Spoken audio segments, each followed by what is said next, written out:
여러분이 하나님의 말씀의 은혜 속에 있기를 간절히 축원합니다. 할렐루야. 정말 오늘 마지막 날이에요. 그죠? 올해 마지막 날. 근데 뭐 달력이 있으니까 올해가 마지막이지. 오늘은 그냥 하루의 오늘이고 내일은 또 하루의 시작입니다. 그죠? 그러나 내일 2018년 1월 1일 여러분의 마음속에 하나님으로부터 오는 큰 소망이 가득 넘치기를 축원합니다. 요한일서 1장 8절 말씀에 의하면 우리가 죄 없다 하면 스스로 속이는 것이요 진리가 우리 속에 있지 아니하기 때문이다 라고 말씀합니다.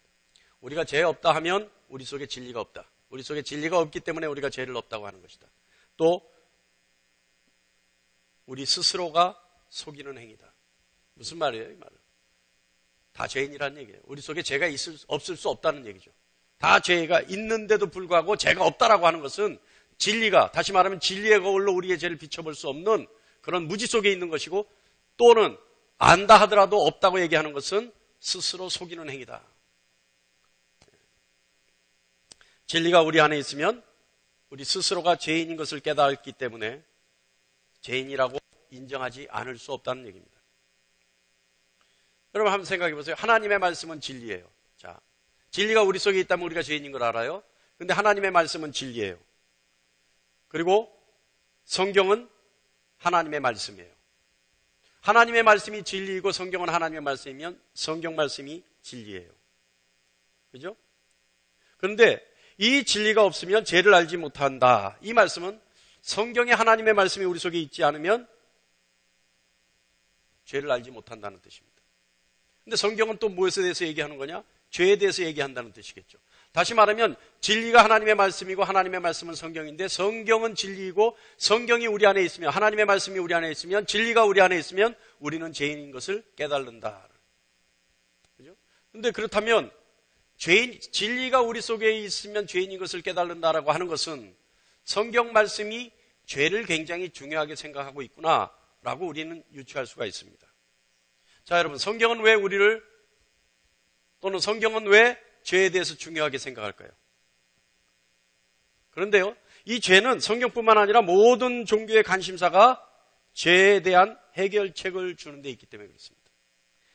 모든 종교가요, 인간의 죄를 어떻게 할 것이냐, 이 물음에 답하는 것이 종교예요. 그러니까 인간은요, 스스로도 죄에 대해서 해결책을 찾으려고 하고, 모든 종교는 그 죄에 대한 해결책을 주는 것으로 종교성을 띠는 거예요. 종교의 모양을 갖추는 거예요. 그러니까 모든 종교는 죄에 대해서 이야기하고 있습니다. 죄에 대해서 해결책, 죄에 대한 해결책. 여러분, 죄는 뭡니까? 죄는 도덕적인, 윤리적인 죄, 그리고 종교적인 죄. 특히 우리는요, 우리 기독교에서 죄라고 하는 것은 뭐예요? 하나님 앞에 관계를 끊게 한 모든 행위가 죄입니다. 그러니까 하나님 앞에 부끄러웠던 모든 것, 하나님의 말씀을 어기고 하나님의 뜻을 어기고 하나님과 우리의 관계를 끊게 만드는 모든 행위, 이것이 죄죠. 이것이 죄예요. 자, 그런데 모든 종교는 이 죄에 대해서 이야기하고 있어요. 이 죄에 대해서 어떻게 할 거냐. 자세히 말하면, 더 구체적으로 말하면 죄에 대한 책임을 어떻게 질 것이냐. 인간은 죄인일 수밖에 없는데, 인간은 죄를 저지를 수밖에 없는데 인간 스스로가 그 죄에 대한 책임을 질 만한 능력이 없어요. 그러니까 종교가 그 책임을 어떻게 져야 되는지에 대해서 설명해 주는 거예요. 그것이 종교예요. 기독교는 그 죄에 대한 해결로 무엇을 얘기합니까? 예수 그리스도를 얘기하죠. 그 죄에 대해서 해결책이 예수 그리스도다라는 거죠. 예수 그리스도께서 죄인인 나를 대신해서 십자가에 돌아가심으로 내 죄가 해결되었다라고 하는 이 사실을 믿는 것. 더 이상 구체적으로 얘기하지 않겠습니다. 이것이 기독교예요. 성경은요, 성경은 하나님의 말씀은, 진리는 예수 그리스도에 대한 증언과 증거를 복음이라고 말하고 진리라고 말합니다. 여기까지 이해하시죠? 할렐루야. 여러분, 졸리면은요, 살짝 뒷사람 옆사람 모르게 손가락이라도 하나 들어주세요. 그러면 온도를 조금 낮추겠습니다. 지금 실내가 덥죠? 아니에요? 괜찮아요? 딱 좋습니까? 자기 딱 좋습니까? 아니면 듣기 딱 좋습니까?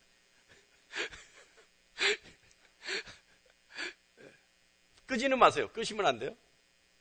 자, 이 복음은요, 이 복음을 믿으면 죄와 죄책의 문제가 해결되는 겁니다. 죄의 문제를 해결하는 데서 다른 어떤 것도 요구하지 않습니다. 오로지 복음에 대한 믿음만을 요구합니다. 복음을 믿어 죄의 문제가 해결되면 우리를 뭐라 그래요? 복음을 믿어서 죄의 문제가 해결됐다라고 하는 것은 다른 말로 뭐라 그러죠? 구원을 받았다라고 얘기해요. 죄의 문제가 해결되면 구원받는 거예요. 그러니까 복음을 믿어서, 다시 말하면 성경에서 말씀하고 있는 예수 그리스도에 대한 증언과 증거를 믿어서, 그 진리를 믿어서, 복음을 믿어서 내가 죄의 문제가 해결되면 우리는 구원받았다라고 얘기하는 겁니다. 복음을 믿어 구원받은 사람들, 우리 기독교의 진리에 의하면 구원은 반드시 하나님이 선택하신 자들이 받는 것이라고 말합니다. 그러니까 복음을 믿어서 구원받은 자는 반드시 어떤 사람이다? 하나님이 선택한 자들이다. 하나님이 선택하시면 그 사람은 구원받은 사람이 되는 거예요. 자, 그렇다면 이것은 무엇을 의미하느냐? 인간은 절대 저절로 생겨난 존재가 아니라는 거예요. 하나님이 선택했다라고 하는 것은 저절로 선택되어진 것이 아니에요. 인간은요, 저절로 만들어진 것이 아니에요. 저절로 존재되어진 것이 아니에요.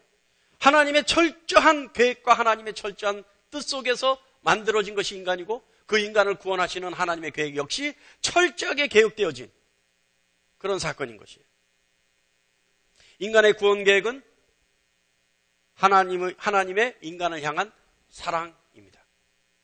하나님이 인간을 사랑하셨기에 인간을 구원하시려고 모든 계획을 수립하신 거죠.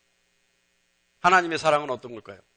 무엇보다, 여러분 잘 들으세요. 하나님의 사랑은 다른 거 없어요. 하나님의 손에 의해 인간이 만들어졌다는 거예요. 하나님의 뜻에 의해 인간이 창조되었다는 겁니다. 여러분, 하나님의 사랑의 가장 최절정이 뭔지 아세요? 하나님이 나에게 이것을 허락하셨으니 하나님이 진짜 나를 사랑하시는구나 라고 인정할 수밖에 없는 최절정의 하나님의 사랑의 결정체가 뭔지 아세요? 여기서 얘기하면 웬만하면 기독교 또 목사님들이 질문하는 것에 웬만하면 십자가 이러면 다 맞죠. 그죠? 근데 이건 아니에요. 이거는 아니에요. 최절정은 뭐냐 하면 우리가 하나님의 사랑을 느낄 수 있는 가장 최고의 절정, 가장 결정체, 이게 뭐냐 하면 하나님이 창조하신 피조 세계에서 오로지 유일하게 인간에게만 예배를 허락하셨다. 할렐루야. 인간에게만 예배를 허락하셨다는 거예요. 다른 어떤 피조물도 예배를 허락하지 않으셨어요. 다른 어떤 피조물에게는 절대 하나님을 찬양하는 것 허락하지 않으셨어요. 인간에게만 하나님을 찬양하고 하나님을 예배할 수 있는 특권을 허락하셨어요. 그것이 하나님의 사랑의 가장 최절정입니다. 절정, 가장 결정적. 여러분 아무나 하나님을 예배하나요? 여러분 오늘 우리는 이 자리에서 하나님을 예배하고 있습니다. 아무나 하나요? 세상 그 많은 피조물 중에 아무나 이 자리에서 예배할 수 있나요? 아니에요. 할렐루야. 구원은요, 하나님의 형벌로부터, 하나님의 형벌로부터 구원. 다시 말하면 죄의 형벌인 사망으로부터 구원입니다. 그러니까 죄의 싹신 사망으로부터 인간이 구제받는 것, 이것이 구원이에요. 또한 죄의 권세로부터 구원. 다시 말하면 죄가 더 이상 우리를 지배하지 못하게 하는 것, 이것이 구원이에요. 그러니까 사망으로부터 구원, 우리가 살아가는 날 동안 우리에게 죄가 더 이상 우리에게 어떤 영향력을 끼치지 못하게 하는 것, 이것이 구원. 또 죄의 존재로부터 구원. 죄라는 것으로부터 우리를 아예 구별시켜버리는 거예요. 이것이 구원입니다. 그러므로 구원을 받았다는 것은 죄에 대한 하나님의 진노로부터 구원받은 것이고, 진노로부터 화해가 되어진 것이고, 죄로 인해 영원한 사망으로부터 건짐을 받은 것이고, 죄의 지배로부터 또는 죄책에 대한 두려움, 경건치 못했던 부도덕한 악습으로부터 구원받은 겁니다. 그러므로 구원받은 사람은 자유함을 누리죠. 할렐루야. 왜냐하면 구원받은 자는 다시는 그들이 지은 죄를 하나님이 묻지 않으시기 때문에 그렇습니다. 여러분, 하나님이 왜 우리의 죄를 한번 용서하시면 그 다음부터 묻지 않으실까요? 성경에는 하나님이 기억조차 하지 않으신다라고 얘기되어 있어요. 그 말씀 되어 있어요. 왜 그럴까요? 하나님이 왜 우리의 죄를 한번 용서하시면 더 이상 묻지 않으실까요? 이유는 간단해요. 그러나 굉장히 감사할 수밖에 없습니다. 경이로운 이유입니다. 뭐냐면 우리를 용서하시고 의롭다 하신 분이 하나님 자신이기 때문에 그래요. 하나님이 스스로가 용서해 줄게 했기 때문에 더 이상 묻지 않는다는 거예요. 할렐루야. 이해하십니까? 자, 오늘 본문 12절 보면요, 전반부에 보면 12절 전반부, 오늘 이왕이면 한번 다 같이 한번 읽어볼까요? 12절 시작. 그러므로 너희는 하나님이 택하사 거룩하고 사랑받는 자처럼 긍휼과 자비와 겸손과 온유와 오래 참음을 옷 입고. 여기 보면 12절 전반부에 하나님이 택하사 거룩하고 사랑받는 자, 하나님이 택하사 거룩하고 사랑받는 자, 이런 진술이 있어요. 자, 12절 위의 말씀은, 그러니까 너희는 하나님이 거룩하고 택하사 거룩하고 사랑받는 자처럼, 여기까지가 전반이고, 긍휼과 자비와 겸손과 온유와 오래 참음, 이거는 후반부예요. 자, 그런데 이 전반부, 하나님이 택하시고 거룩하고 사랑받는 자라고 하는 이 자들의 행할 구체적인 삶의 지침이 후반부부터 쭉 있는 것 같은 그런 느낌이 들어요. 그러니까 12절 전반부의 말씀을 12절 후반부부터 17절까지 쭉 삶의 지침, 이런 사람들은 이렇게 살아야 된다라고 하는 지침인 것 같은 생각이 들어요. 그래서 오늘 12절 말씀을 중심으로 봅니다. 좀 전에 우리가 읽었듯이 너희는 하나님이 택하사 거룩하고 사랑받는 자라고 말씀하십니다. 여기에 말씀에 선택과 거룩과 사랑이 나와요. 선택, 거룩, 사랑. 자, 여러분, 이 선택, 거룩, 사랑은 어떤 순서로 읽어도 마찬가지가 됩니다. 똑같은 의미가 돼요. 선택, 거룩, 사랑. 자, 제가 한번 해볼게요. 본문 말씀에는 선택받은 자는 거룩하고 사랑받는 자다라고 되어 있죠. 사랑받는 자는 선택받은 자고 거룩한 자다. 말이 되죠? 거룩한 자는 하나님께 선택받은 자고 하나님께 선택받은 자는 사랑받은 자다. 이 세 단어가요, 어디에 가서 순서가 바뀌어도 의미는 똑같아져요. 왜요? 주어가 하나님이기 때문에 그래요. 주어가 하나님이기 때문에. 주체가 하나님이시기 때문에 그래요. 그러니까 하나님이 선택하고 하나님이 사랑하신 자, 그 자는 거룩한 자가 되는 거예요. 하나님이 거룩하다 인정한 자는 하나님이 선택한 자고 하나님이 사랑하시는 자. 하나님이 사랑하시는 자는 선택받은 자고 그 자는 거룩한 자. 똑같아져요. 그죠? 주체가 하나님이시기 때문에. 그런데 우리가 자세히 보면 선택은 하나님이 주체예요. 그리고 사랑도 하나님이 주체예요. 그죠? 하나님이 하시는 거예요. 근데 거룩은 하나님이 하시는 게 아니에요. 선택받고 사랑받은 자가, 주체가 행한 그 자가, 주체의 대상인 자가 거룩하여지는 거예요. 그러니까 선택과 사랑은 하나님이 하시는 거고, 거룩이라는 것은 하나님이 선택하시고 사랑받은 자가 행해야 될 일이에요. 주체가 할 일이 아니에요. 주체의 대상자가 할 일이에요. 그러니까 거룩은 따로 띄어놓아야 돼요. 이 세 단어 중에. 그래서 오늘은 선택과 사랑을 제외한, 하나님이 주체하시는 그 주체적인 행위를 제외한 상대가 해야 될 거룩에 대해서 한번 배워보겠습니다. 거룩. 오늘날 교회는요, 여러분, 거룩에 대해서 얘기하지 않습니다. 이 말은, 오늘날 교회는 거룩에 대해서 얘기하지 않는다, 이 말은 상대적으로 옛날의 교회는 거룩에 대해서 얘기했다는 얘기예요. 여러분, 제가 우스갯소리를 하죠? 왜 요즘 교회가 이 난리입니까? 왜 세상신문의 교회의 추악한 모습들이 오르내리죠? 뭐가 없어졌기 때문에? 권징이 없어졌기 때문에 그래요. 권징이 뭐예요? 너 그러면 안 돼, 나가라고 하는 이 권징이 없어졌기 때문에 그래요. 목사도 죄를 지으면 너 그러면 안 돼, 너 나가, 이래야 되는 이 권징이 없어져 버렸어요. 그리고 또 뭐가 없어졌어요? 회개가 없어져 버렸어요. 교회의 어떤 설교에도 요즘 회개에 대해서는 얘기하지 않습니다. 잘 먹고 잘 살고 좋게 살고 착하게 사는 것은 얘기하는데, 회개하라, 죄인이다라고 하는 얘기는 절대 하지 않아요. 절대. 왜요? 요즘 교회들은, 다시 말하면 현대 포스트 모더니즘이라고 하는 현대 교회들은 인간을 위한 설교를 하고, 잘 들어보세요, 인간을 위한 설교를 하고, 인간의 설교를 하고,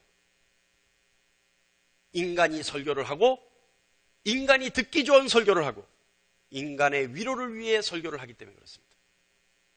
설교는 뭐예요? 위로가 없어요. 설교는 인간을 위한 것이 아니에요. 설교는 인간이 듣기 좋은 소리를 하는 것이 설교가 아니에요. 설교는 인간이 하는 게 아니에요. 설교는 이 시간을 통해 하나님이 말씀하시는 것이고, 설교자는 그 말씀을 대언하는 겁니다. 할렐루야. 그러니까 위로가 없어요. 거기에는 하나님의 명령만 있을 뿐이에요. 위로는 어떻게 받아요? 여러분이 골방에 들어가서 기도할 때 위로받는 거예요. 할렐루야. 설교를 통해 여러분이 위로받으려고 하면 안 됩니다. 설교를 통해서는 내가 깨우침을 가져야 돼요. 찔림을 받아야 돼요. 그래서 그 찔림으로 후회하고 그 찔림으로 회개하고 골방에 들어가서 하나님께 간절히 무릎 꿇고 빌 때 하나님은 위로해 주시는 거예요. 괜찮아, 내가 용서할게. 이렇게 위로받는다는 거예요. 할렐루야. 베드로전서 1장 16절에 내가 거룩하니 너희도 거룩할지어다. 거룩은요, 하나님의 성품에 대한 이야기입니다. 하나님의 성품이 거룩이에요. 하나님의 성품 중에 하나가 거룩이에요. 그러니까 베드로전서 1장 16절에 기록되었으되 내가 거룩하니 너희도 거룩할지어다 라고 하셨다는 이 말씀은 하나님의 성품을 닮으라는 명령이라는 뜻이에요. 거룩은 하나님의 성품이에요. 그러므로 이 말씀처럼 너희도 거룩할지어다 라고 하는 말씀은 내가 거룩하니, 하나님의 성품이 거룩하니 너희도 나를 닮아라 라고 하는 명령이다 이 말이에요. 히브리어나 헬라어 의미를 보면 거룩이라는 단어는 뜻, 하나님을 위해 따로 떼어놓음, 하나님을 위해 구별함, 하나님을 위해 성별함, 또는 이 뜻이 가장 중요한데요, 하나님께로 이관되어짐. 뭐예요? 다른 소속이었다가 하나님의 소속으로 옮겨졌다. 이게 거룩이에요. 이 거룩.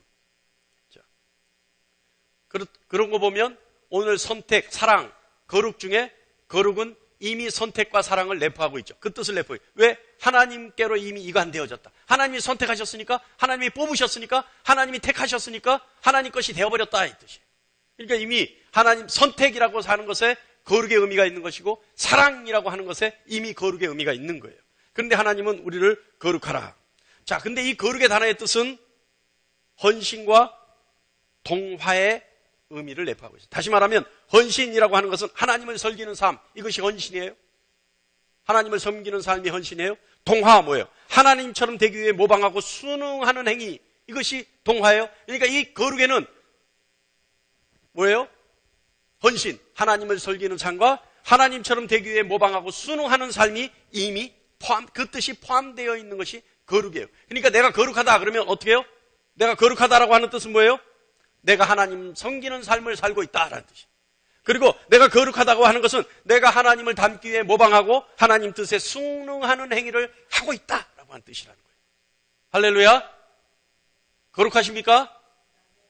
여러분, 이때는요, 이런 좋은 얘기가 나와서 물어볼 때는요, 미친 척 해야 돼요. 무슨 뜻이에요? 아멘! 하는 거예요. 아니라도 그렇게 돼지는 거예요.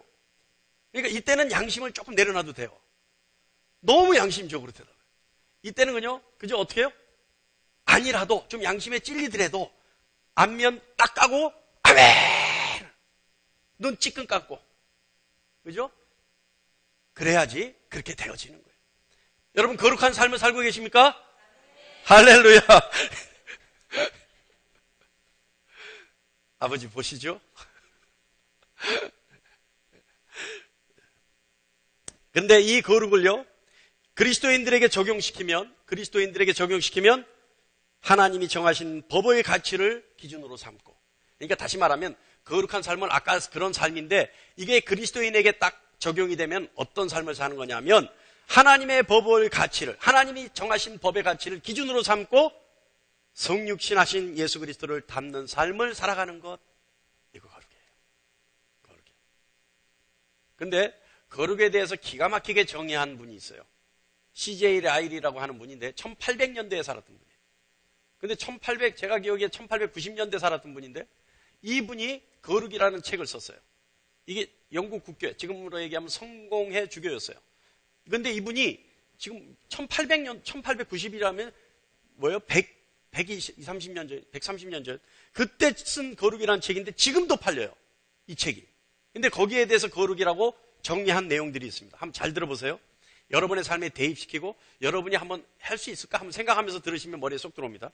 자, 거룩함이란 CJ 라일에 의해서 쓴 글에 의하면 습관적으로 하나님과 한 마음을 갖는 것, 또한 하나님의 판단에 늘 동의하는 것, 그리고 하나님이 미워하시는 것을 미워하고 하나님이 사랑하시는 것을 사랑하고 이 세상의 모든 일을 성경의 기준에 비추어 판단하는 행위, 또한 자신이 알고 있는 죄를 모두 피하고 계명을 반드시 지키려고 꾸준히 노력하며 하나님을 향해 확고한 마음 자세를 가지고 세상을 거스르는 것보다 하나님을 거스르는 일을 더 두려워하는 것, 또한 바울이 말한 내 속사람으로 하나님의 법을 즐거워하되 라고 하는 말할 때 당시에 바울의 기분을 똑같이 느끼고 살아가는 것.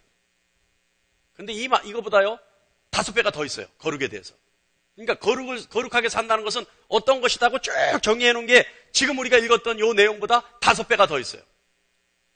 여러분 듣는 것만 해도 벌써 머리 아프지 않습니까?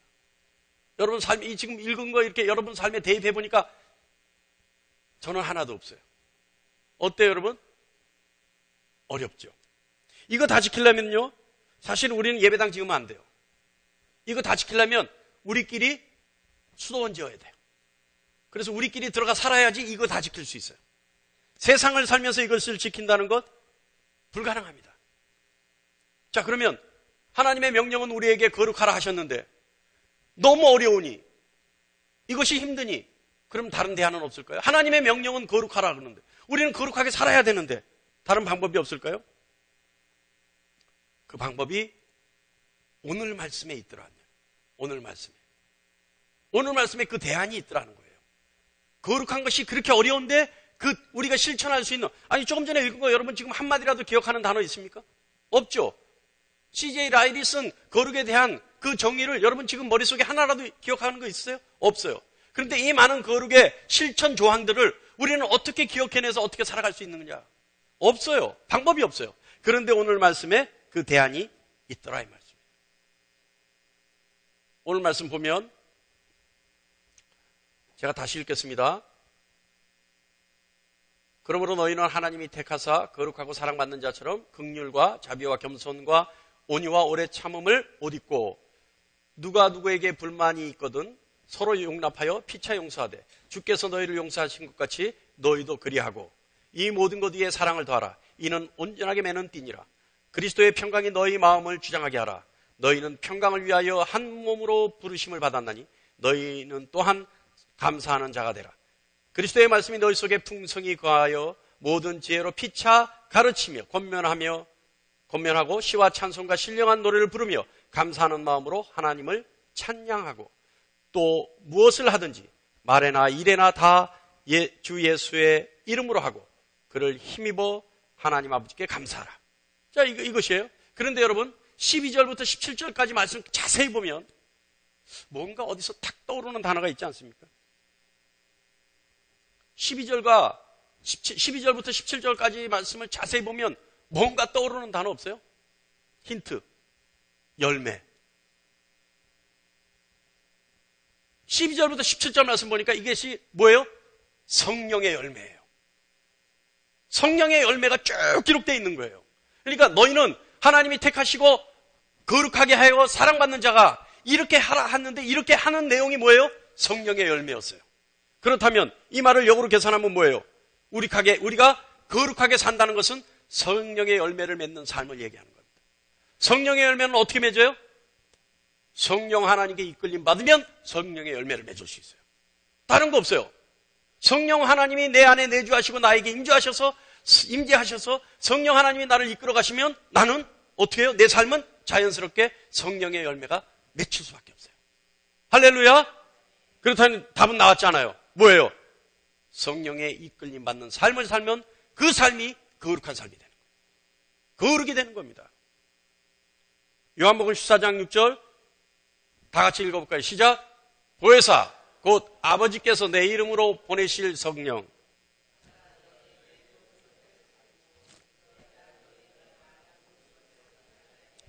할렐루야.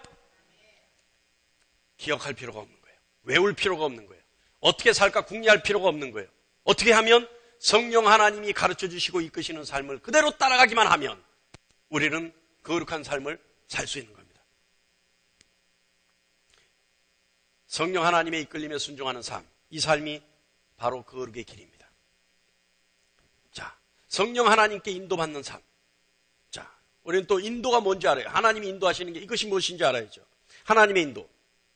여러분, 하나님이 우리를 인도하신다는 것, 그리스도인에게는 매력적이고 두려운 얘기입니다. 매력적이라는 걸 왜 매력적이에요? 우리가 간절히 원하기 때문에 그래요. 여러분, 매 순간 하나님께 인도받기를 원하지 않습니까? 하나님이 내 삶을 인도해 주시기를 원하지 않나요? 더 바랄 것 없죠. 매력적인 삶이죠. 그리고 이 하나님이 우리의 삶을 인도하시겠다라고 하는 이 말씀들은 성경의 많은 부분에서 언약으로 기록되어 있습니다. 근데 또 두려움이 있어요. 어떤 두려움이 있냐면 하나님이 나를 인도하시는데 내가 그 뜻을 인식하지 못하면 어떡할까?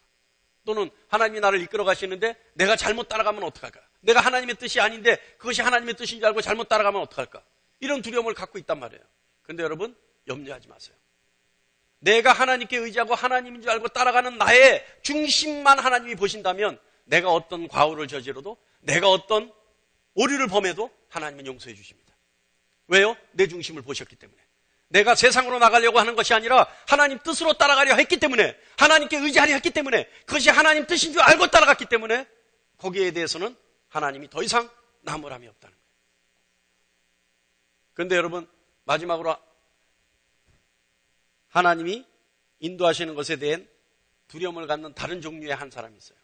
제가 옛날에 그랬어요. 제가 주님 만나기 전에 그랬어요. 어떤 사람? 아직까지 세상에 더 매력을 갖고 있는 사람. 이 사람들은 두려워해요. 하나님 인도하심을 귀찮아해요. 그래서 항상 기도하죠. 하나님 지금 말고 다음에 하시죠. 제가 그랬어요. 제가 옛날에 그랬어요. 하나님 지금 내 삶을 이끌어 가시겠다고 할 때 하나님 지금은 조금 이른 것 같고요. 조금만 더 있다 하시죠. 그러다가 어떻게 돼요? 자꾸 조금만 더 있다 하시죠. 그러다 어떻게 돼요? 돼지게 맞죠. 왜? 할렐루야? 그러다 맞는 거예요. 가자 그러고 손잡으시는데 하나님 조금만 이러다가 아직 세상에 내가 할 일이 있고 세상에 아직 맛볼 게 더 있고 세상에 아직 재미가 더 있고 이 얘기하다가 혼나는 거예요. 그러니까 가자 그럴 때 따라가는 거예요. 그 사람이 똑똑한 사람이 지혜로운 사람이에요. 자, 하나님의 인도는 자, 하나님이 인도하실 때 우리에게 어떤 사인을 주실까? 가장 하나님이 인도하시려면, 하나님이 우리를 인도하시려면 우리가 하나님이 우리에게 사인을 주셔야 될 거 아니에요. 사인을 주셔야 우리가 따라가죠. 그죠? 근데 여러분, 그 사인을 알아들을 수 있나요? 근데 하나님이 우리에게 사인 주실 때 가장 흔히 사용하시고 많이 사용하시고 가장 보편적이고 가장 확실한 방법을 쓰세요. 그 방법이 뭐냐 하면 성경 말씀으로 우리에게 사인을 주십니다. 그러니까 어떻게 해요? 성경 말씀을 조금은 알아들어야죠. 조금은 알 수 있어야죠. 그래서 여러분 성경 보는 거예요. 성경을 괜히 보는 거 아니에요? 외우려고 보는 거 아니고 시험 보려고 보는 거 아니에요? 성경은 어떨 때 봐요? 뭐 때 봐요? 하나님이 나를 인도하시기 위해서 사인을 보낼 때 즉각적으로 알아들을 수 있게 하나님이 그 방법을 많이 쓰시니까. 그래서 놓치지 않으려고 성경을 보는 겁니다. 그리고 또 방법이 있어요. 하나님이 우리를 인도하실 때 어떻게 사인을 주시냐? 우리 안에 내주하신 성령 하나님이 우리를 이끌어 가시는 거예요. 그래서 우리에게 뭘 주셔요? 은사를 주시는 거예요. 하나님의 뜻을 알게 하기 위해서. 그래서 은사 중에 가장 좋은 은사는 저는 지혜라고 생각합니다. 하나님의 뜻과 계획을 알 수 있는 지혜. 이 지혜가 좋다고 저는 봐요. 자, 그리고 하나님의 인도는요, 하나님이 언약하신 일을 우리에게 끝까지 실천하시는 거예요. 하나님이 약속하신 일을 우리에게 끝까지 실천하시는 거예요. 하나님은요, 우리를 인도하시겠다고 늘 약속해 주셨어요. 레위기 26장 12절에 나는 너희 중에 행하여 너희 하나님이 되고 너희는 내 백성이 될 것이니라. 뭐예요? 하나님이 우리의 하나님이 되시고 우리는 하나님의 백성이 된다는 겁니다. 그래서 하나님이 우리를 인도해 가신다는 겁니다. 할렐루야. 자, 그렇다면 이건 방법론적인 것들이었어요. 그리고 이유였어요. 인도하는 이유였어요. 자, 그러면 인도의 진정한 의미는 뭐냐? 의미는 뭐냐? 이것만 하면 끝납니다. 그러니까 졸립더라도 한번 딱 힘 한번 주시고. 할렐루야. 2부 예배는 잘 안 하는데 1부 예배는요, 졸리면 뒤에 나가 서 있어요. 네? 이미 자진해서 딱 뒤에 가서 서 있어요. 네? 지금 제가 이쪽만 보고 이렇게 설교하죠? 왜 이쪽을 안 보고 이쪽으로 안 볼까요? 예? 숨어 있는데 성질이 나올까? 그래서 이쪽만 예? 할렐루야. 자진해서 뒤에 나가시기 바랍니다. 인도라는 건 뭐냐면 하나님이 우리를 보호하시는 은혜가 인도예요. 하나님이 우리를 보호하시는, 하나님이 무조건적으로 우리를 보호하시는 그 은혜, 이것이 인도예요. 이 하나님이 왜 우리를 보호하실까요? 왜 하나님이 우리를 돌봐주실까요?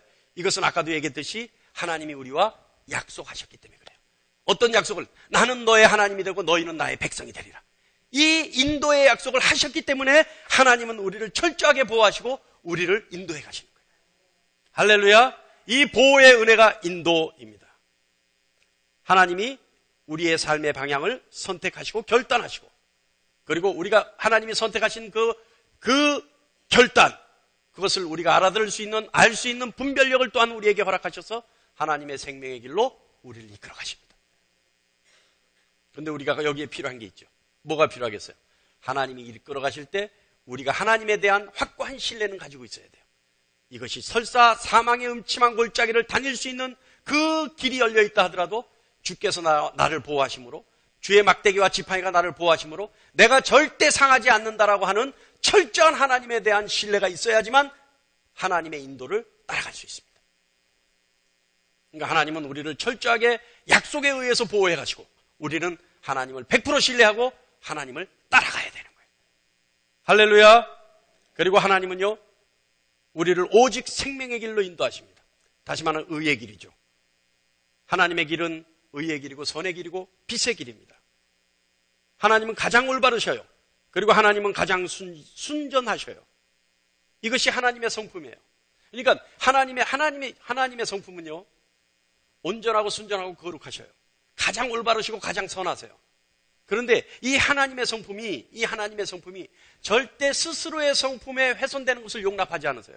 그러니까 그 이름이 더럽혀지는 걸 용납하지 않으세요. 무슨 뜻인지 아세요? 그러니까 하나님이 스스로의 이름에, 스스로의 명예에, 스스로의 성품에 훼손될까 봐 우리를 인도해 가세요. 아시겠습니까? 그럼 요즘 세간에 나오는 교회 목사들은 하나님의 이름을 훼손했는데 뭐예요? 그렇다면 그건 뭐예요?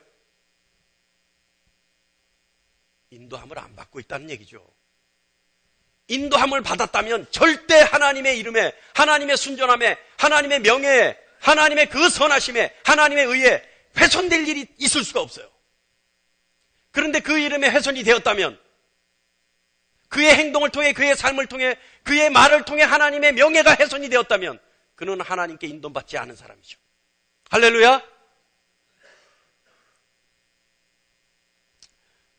이 녹음 파일 제발 명성교회에 좀 보내주시기 바랍니다. 자, 그러면 하나님이 우리를 또 이제 인도하시는 건데 우리에게 또 주시는 것이 있어요. 그게 뭐냐면 이 성품 때문에 하나님은 우리를 그리스도인이라 부르셨죠. 또 세상도 우리를 그리스도인이라 부르죠. 그러니까 그리스도인이라 칭함받는 사람들을 절대 방임하지 않으시는 거예요.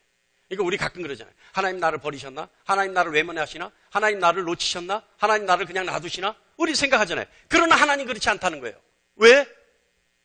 하나님의 순전함과 하나님의 거룩함과 하나님의 의와 선을 끝까지 보존하셔야 되는 하나님의 성품 때문에 절대 우리를 방임하지 않으신다. 마치 하나님이 나를 외면한 것처럼, 나를 놓아두신 것처럼 느껴지지만 하나님은 더 가까이 나를 보고 계신다는 사실을 믿으시는 여러분 되시기 바랍니다. 왜냐하면 우리가 하나님의 이름 그리스도인이라 부름을 받고 있기 때문에 그래요.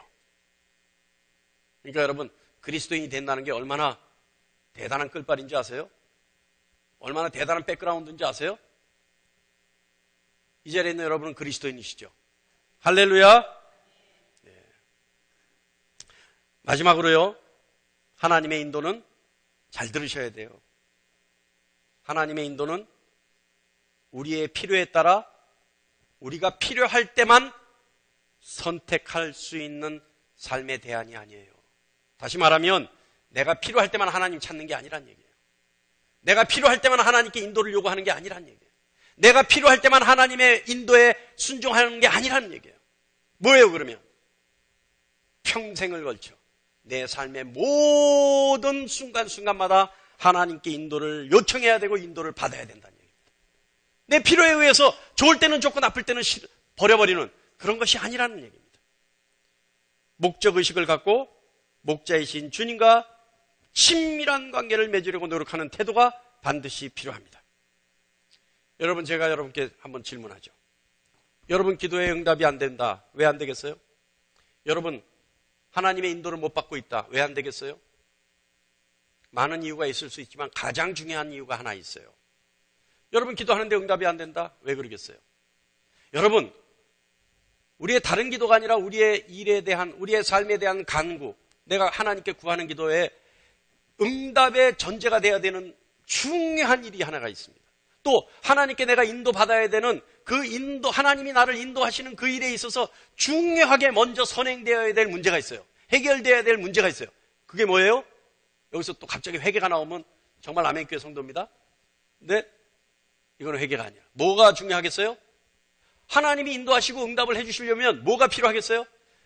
먼저 나에게 순종하고자 하는 확고한 의지가 있어야 돼요. 아니, 내가 하나님 음성을 들어도 순종하지 않으려고 하는데 하나님 왜 나에게 말해 주겠어요? 말씀해 주시겠어요? 아니, 하나님이 가자 그러는데 안 따라가려고 마음 먹고 있는 사람에게 왜 가자 하시겠어요?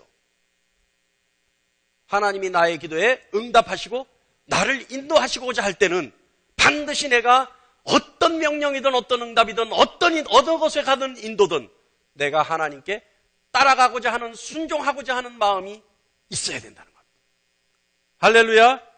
이걸 놓치면 안 돼요. 이걸 놓치면 안 돼요. 자, 하나님은 하나님의 이름을 위하여 우리를 인도하십니다. 하나님의 이름을 위하여 우리를 인도하셔요.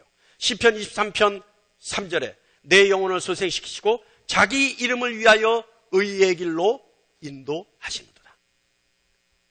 무엇을 위하여? 하나님의 이름을 위하여. 아까 얘기했잖아요. 하나님 쪽팔린 거 싫어하세요. 하나님 스스로의 명예에 훼손되는 건 절대 용납하지 못하세요. 그래서 우리를 인도하시는 거예요. 우리가 왜 세상에서 그리스도인이라 부름을 받고 있기 때문에. 혹여 하나님의 성품에 조금이라도 오류가 생기고 훼손이 되며 그 명예에 손상이 될까 봐요. 그래서 우리를 보호하시고 인도하시는 거예요. 그러니까 하나님은 스스로의 이름 때문에, 하나님의 이름 때문에 우리를 의의 길로 인도하시는 겁니다. 그리고 하나님은 우리에게도 하나님의 이름을 주셨어요. 뭐라고 주셨어요? 그리스도인이라고 주셨어요.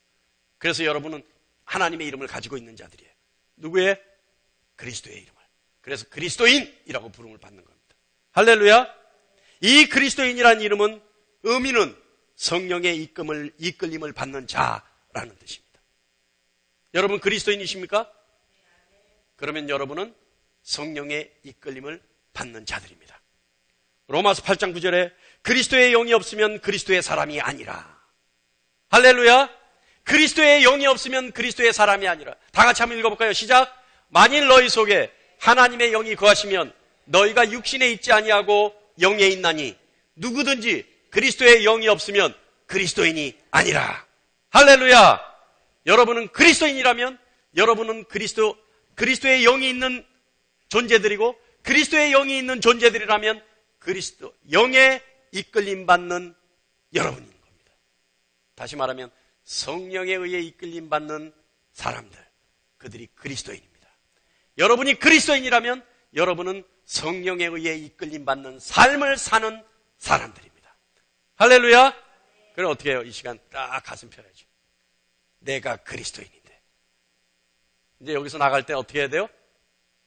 덤벼라. 걸리면 죽는다 오늘. 왜요? 내가 그리스도인인데. 이러다가 한 대 맞아요. 그러니까 가슴 딱 펴고 당당하게 내가 그리스도인인데. 할렐루야. 왜요? 성령에 의해 이끌림 받는 삶을 사는 사람들인데. 내 아버지 명예가 있고 나에게 주어진 이름의 명예가 있는데 이러고 사는 거예요. 여러분, 우리가 아까 읽었듯이 라헬이 얘기하는 그리스도의 거룩한 삶, 굉장히 까다롭고 어렵습니다. 복잡합니다. 우리의 삶도 똑같이 복잡해요.